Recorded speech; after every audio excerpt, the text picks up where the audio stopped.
Let's give a round of applause again.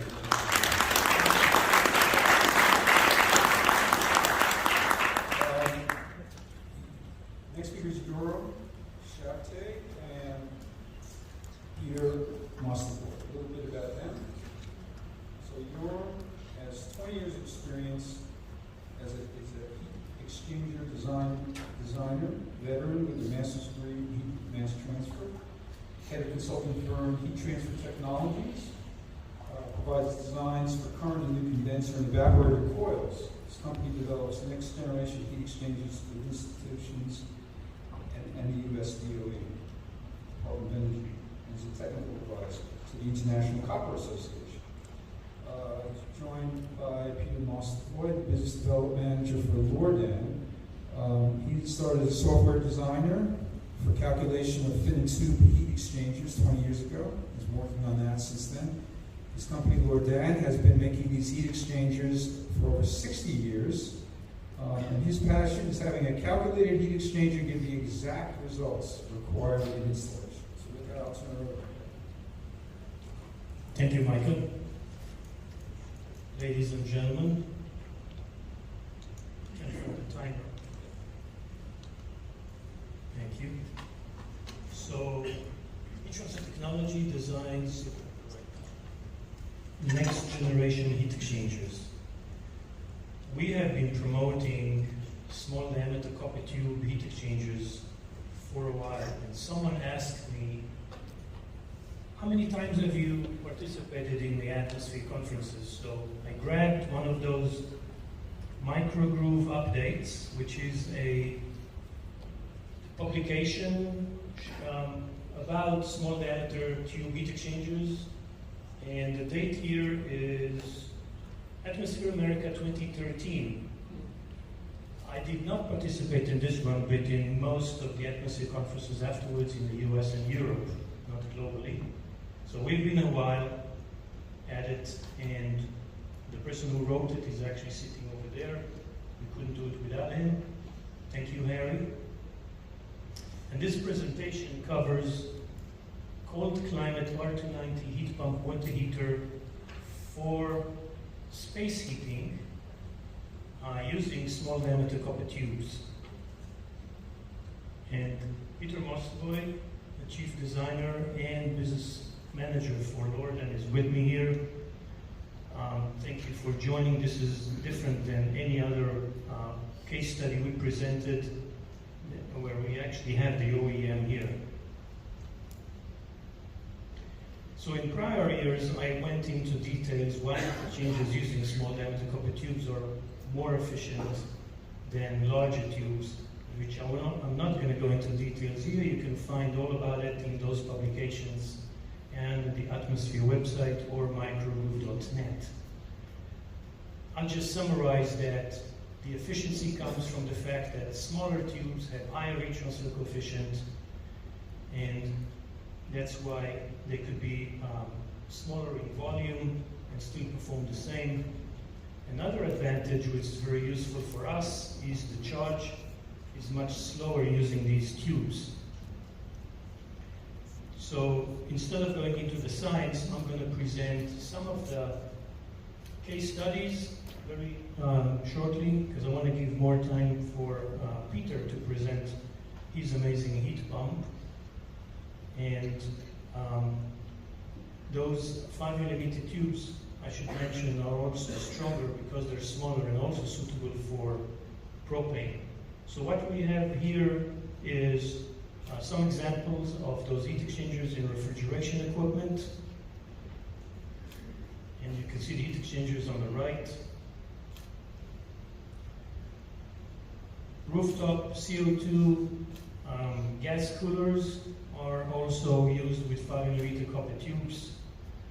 The smaller tubes are stronger than their larger ones, so they're suitable for higher pressures of CO2.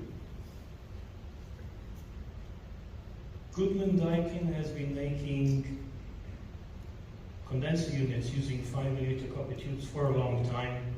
You can see a depiction of one of their units here. They're one of the early adopters of 5mm copper tubes.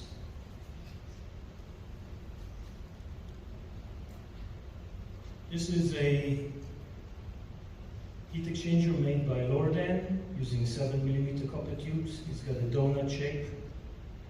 And Lordan was also one of the early adopters of this technology. You can see the heat exchanger on top of this heat pump unit.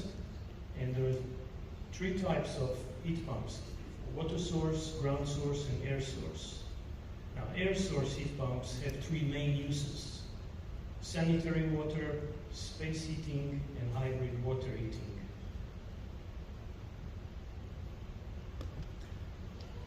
Since those are one of the expertise of Lordan, I'd like to call my colleague Peter Moscovoy to talk about his product and why are we actually doing this.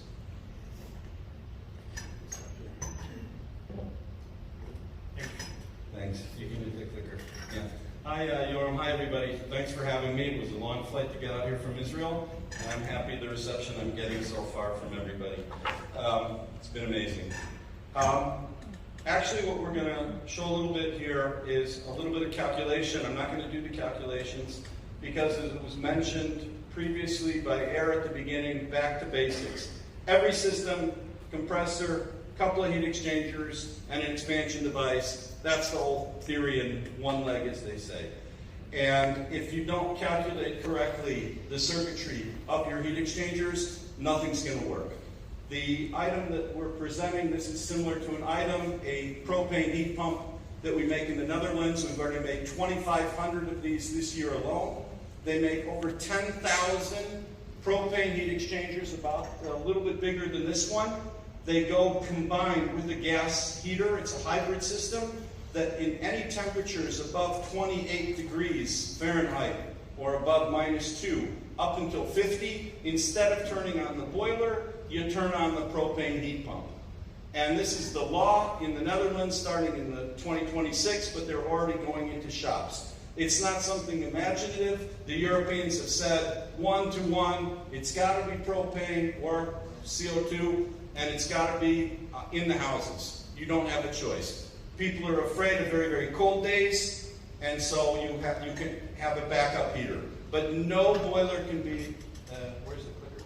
No boiler can be installed without a backup heat pump. The heat pump I'm going to describe today with the calculations is a little bigger than this one. I couldn't carry it with me. This is the size of it. It has to work in cold temperatures. It's got to work down to -2 Celsius so it doesn't freeze up. As you can see, it's bent. It's a pretty big face. We're trying to get to 20 kilowatts of heating or 14 kilowatts of cooling. Again, I'm showing a picture in the freezing temperature. This has to have a backup boiler. This is the law in the UK. This is the law in Germany. The previous heat pump that you saw earlier, the round one, was the German version. They stopped making the compressor because it was with synthetic refrigerants. So that is out of the market. There's a new one. Unfortunately, this is covered by many, many secrets and NDAs, so I'm trying to be as certain as possible. One of the crucial issues with the natural refrigerants, as explained before, is reducing charge, reducing tube weight, because tube weight costs money, and withstanding pressure. What we've done is, by starting out in your standard 5/8 tube, going down to 5mm tube, it's very clear to see that the output in terms of watts per volume, you can get much more output by putting it together in 5mm. Now, somebody would say, why not use microchannel or why not use something else? Don't forget, this has to drain. It's getting wet all the time. It's outside. It's dirty. The microchannel doesn't do it, and it's hard to bend. There's other issues here that I'll talk about in a minute. The initial simulation, and this is the key to what I'm going to be explaining today, is taking the different tubes, the 5mm, 7mm, 5/16, and 3/8, going for the same 14 kilowatts of output for a heat pump, which is 20 kilowatts of heating in the house, which is enough for a standard house. If you'll notice the crucial points, the refrigerant charge. The charge of the 5mm is a half a kilo, whereas the standard 3/8 was 1.6 kilos. That makes a huge difference. That allows you to handle it in different ways. If you look at the weight of the tubes, the tube weight, you're going down from 23.5 kilos of tubes to 11 kilos. The environmental effect of having heavy weight, I don't want to talk the carbon cost other than the regular cost of 11 kilos of copper. Even the 7mm and the 5/16, which have a lot more weight, you're still talking about tremendous improvement in the 5mm. Internal volume, which is crucial in this case, is only 4 liters. And so it's obvious that if you want to have a big 20 kilowatt heating unit with 14 kilos. Now, the main thing here is if you see the charge, it's half a kilo. And someone would say, well, that's too much. But don't forget, this unit is sitting outside the house. It's a monoblock unit sitting outside the house, heating water, or water glycol, 15-20% glycol mix, depending on the temperature. And that water glycol mix is going into the house, into fan coils, into radiators to heat the rest of the house. And so the charge is all outside in most cases. In the Dutch units, they're a little bit smaller, they're in the attic of the house. So you have a tube coming in here, a tube coming out here, and they're in the attic. If okay, let me just go real fast. Anyway, the whole trick of this is to do the numerical simulation. We use 2 different softwares to do that. One software that we've been using at Lordan that I developed over 20 years ago is a generalized software. It does CO2, it does propane, it does all the calculations. The second is our new simulation program developed by the Copper Institute, which what it actually does is you put in the exact circuits. It was mentioned that the problem with circuits, especially with CO2, okay? One last word for Yoram.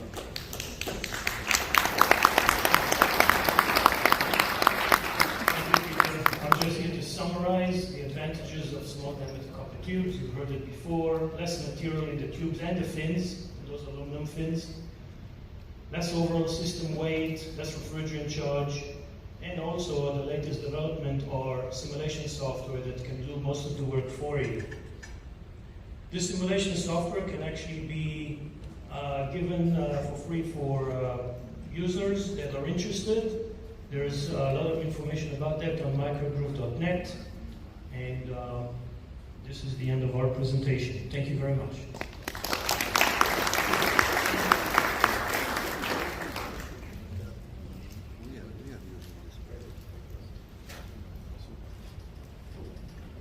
All right.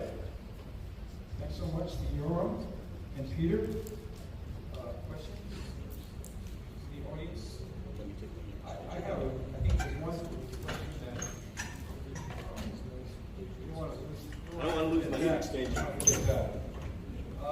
There's one question I think that begs to be asked, and I'll see if anyone is thinking of it before I ask it. Peter, you made a great description of what's happening in Europe. What about, when can we expect this in the U.S.? I mean, what are the prospects for the U.S.? Obviously, the charge limit thing is the elephant in the room. You mentioned about half a kilogram with the unit being outside, but I don't know that adheres to the rules and the limits in the U.S. at this point. Of course, they've changed. The IEC has changed its standard for the charge limit in air conditioning heat pumps on a global basis. It's now going to be looked at here, and probably over the next couple of years it will be increased. So will that be what we need to get this unit in the States? Well, for the bigger units, we also have a 75 kilowatt unit. It's 2 or 3 compressors to get around that.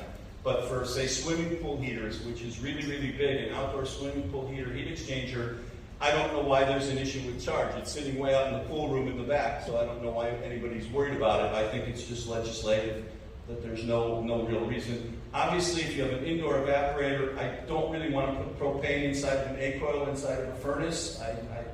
I don't feel comfortable with that, having a propane A-coil in the furnace, but if any hybrid system that heats and cools water outside and sends it to a water-based A-coil, I think that the U.S. will get around those charge limitations.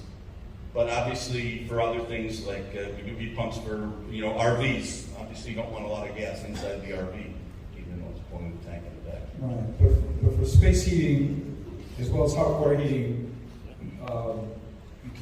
you still need you need to change the charge limit for the U.S. Exactly. Before you get this. The U.S. there's 20 kilowatts is what you need to heat a house. 20 kilowatts, it's half a kilo in one circuit. Maybe you can do 2 circuits. But if America allows monoblock outdoor evaporating units that have no problem with charge because they're outside, then there won't be an issue. But if it's all the gases outside, I don't know why there's an issue with charge. Okay, very good. Well, hopefully we'll be seeing some changes along those lines coming. Okay, move on now to our next speaker.